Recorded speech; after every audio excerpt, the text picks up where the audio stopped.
So I'm here with Eric. He's one of my best friends, and I've known him since back in school. And as long as I've known him, he's always been a steak kind of guy. But over the last year or so, that's gone 180. And I'm here to talk to him about, what actually made that change. What was your philosophy behind the whole thing? So I was getting married, and my at the time fiance wanted me to include more vegetables in my diet because I thought I was eating healthy, although it was a completely meat dominant diet. And this is more than a year ago, a year and a couple of months ago, where we sat down to watch a couple of documentaries. Now, this was totally a hit or miss for her. There was a commercial one called What the Health, and then there was, which I wasn't completely 100% sold on. And then the second one was Forks Over Knives. 50% into that documentary, while eating a burger, the very taste of that burger changed. And so the documentary wasn't about animals. It was about us, our health, our wellness. They were talking about symptoms that I was seeing in my own life, and I was just 30 years old. And a switch flipped in my head, and that was it. But it's not just been a change in the way you eat. It's been a lifestyle change for you as well. I always exercise. I've got borderline obesity in my family. So I've never wanted to go into that direction. So I've always tried to stay in shape, exercised, doing a whole bunch of crazy things. That's how my wife would term it. And her mom. And my mom and everybody. Okay, anyways. But it kind of, changing the way I ate changed a bunch of things on its own. The way I would sleep changed. The kind of sleep I'd get changed. The way I'd wake up, how I would feel. At this point, I can eat till I'm full and I wouldn't go into a food coma or roll around because the food that you end up eating is still a lot lighter because it's not just no meat. There's no meat, there's no dairy, there's no cream. So in essence, a lot of the food is a lot lighter. It was difficult initially, but like I said, once that switch flipped in my head, like I don't crave meat. I didn't crave meat 1 month into it. It was difficult only from the standpoint of me getting used to eating things I never even considered food before. The difficulty started in first what to eat. Because I started having to read every single thing that I would buy. You go to the store now and I'd say 90% of the supermarket has got milk in it. Mm-hmm. And it'll be in some form or the other. You'll find salt crackers which have got skimmed milk in it.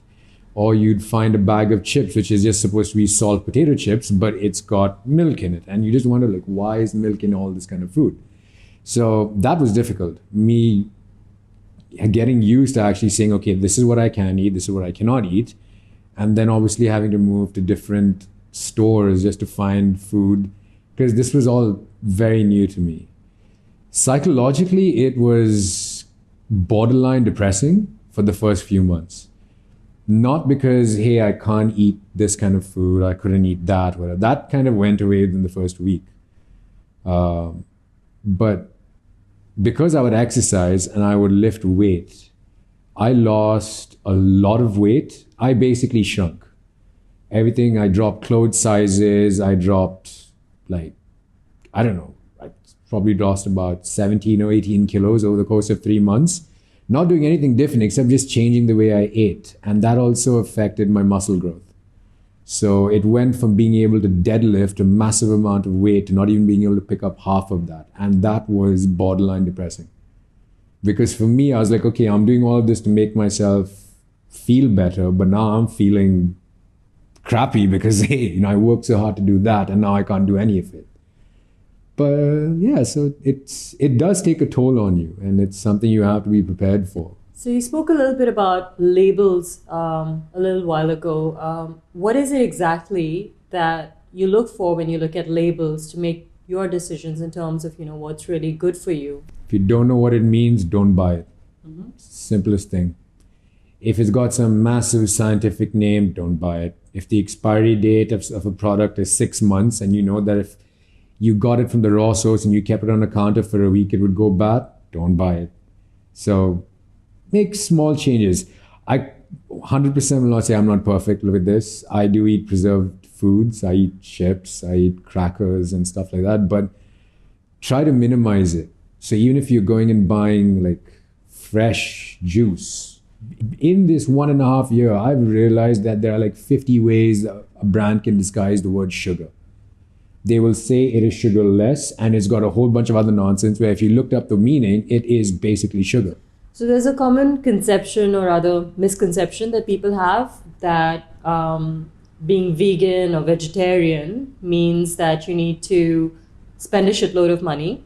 You need to only eat salads and fruits. So if you need to go out and buy some good meat for steak, it's going to cost you. For a 1/4 kilo of good steak meat, it costs you quite a bit. Same thing, if you go and buy good chicken and not just frozen chicken, it costs you.